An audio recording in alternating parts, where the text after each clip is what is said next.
This was number 20 defense. Can you give your reaction and your thoughts about tying Bernard Hopkins' all-time middleweight championship defense record?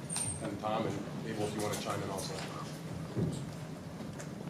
Well, this is a huge situation for me. Just seriously, this is the record. Probably, maybe I'm not understand 100% right now. Just maybe in the future. Maybe my sons he tell me, hey, wow, this is huge. Just all fans. Just seriously, my brother Max, so many people sent him message, said just congratulations, just, your record is huge. Thank you people who support me and support boxing, of course. Abel has a little more historic perspective, I think. Well, I think that, well, first of all, we're very proud of the fact that he's accomplished this. It's been a difficult road. It's been at times a trying, very trying times, but to tie the record with this kind of performance, I think signifies the greatness that we're all witnessing right now. This reign, or these 20 have been with no rematches. These 20 have been against completely new opponents every time. And I think it's significant and it's important to note that. I agree. I agree 100%. Bernard Hopkins is legendary. He fought as long as he did, and one of the longest careers in the sport of boxing. Tremendous physical specimen, and for Triple G to tie his record, what he accomplished in the middleweight division, I think most people thought that record would never be touched. Now for Gennady to tie it, and you saw his hunger, his motivation. I think he was happy to just be in the ring. He wants to stay active. He told me he wants to fight 2 more times this year. So Triple G fighting on a regular basis. That's very hungry, motivated. He just turned 36. 26. I feel like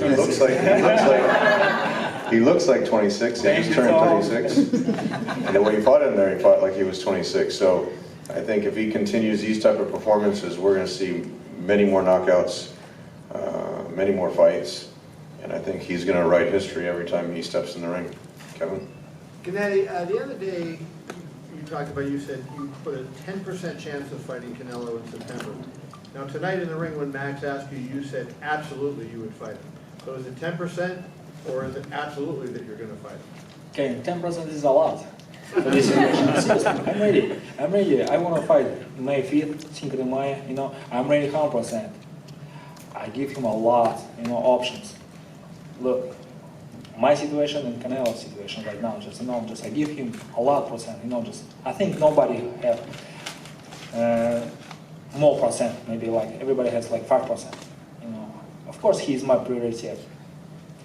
Do you feel like, have you been, the hair follicle test that came out, do you believe that he didn't cheat, that it was contaminated meat, and are you over that, or do you still think he was cheating and took PEDs intentionally?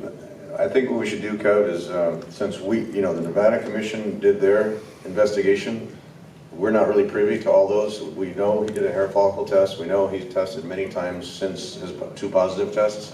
But anything else would be speculation on our part. I mean, Abel, no, absolutely. Tom, he has been very adamant about this, and it's not you've been outspoken, Gennady, about your opinion, so I think it's fair to ask you what you believe. Other people said what they believe, and now that this fight is over and that fight is out there for you, do you feel he cheated, and would you fight him given that?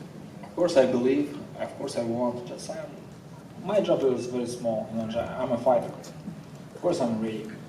To go, Kevin, to go to that 10% question, that's when reporters were asking him, he's trained to fight Vanes, and they're saying, well, what percentage chance are you going to give to fight Canelo? He's focused 100% on Vanes on Saturday, so naturally he's going to say, that's his priority. Look, the rematch with Canelo is the biggest fight in the sport of boxing. Both of them made career-high paydays. We set the record for the 3rd highest gate in Las Vegas. That's the type of rematch. Some rematches go downhill. This is the type of rematch, as you hit on, with Canelo's positive test. Gennady was very outspoken, but he felt disrespected. He was the one that because of Canelo's test, now all of a sudden, his whole situation changed. And most likely, the odds were against him fighting May 5, and that would have been a disaster for him. So that's why he was frustrated. He was very edgy. It was during the middle of training camp, and he was outspoken. But you saw Canelo's reaction to some of Gennady's comments, and that whole promotion hit a fevered pitch. You know, people, after it looked like the fight wasn't happening, people were still buying tickets. You know, the MGM was calling me and saying, you know, instead of refunds, people were still buying tickets. So, you know, the ticket sales were on pace to break the number that we did on the first fight. Pay-per-views interest, HBO said it was a much higher interest level than the first fight. And we think if that fight happens, it's not a guarantee, but if that fight happens, it'll be a much bigger fight even than the second fight, especially if Canelo decides to fight in the second fight, like Abel said. Tom, just to add one more thing,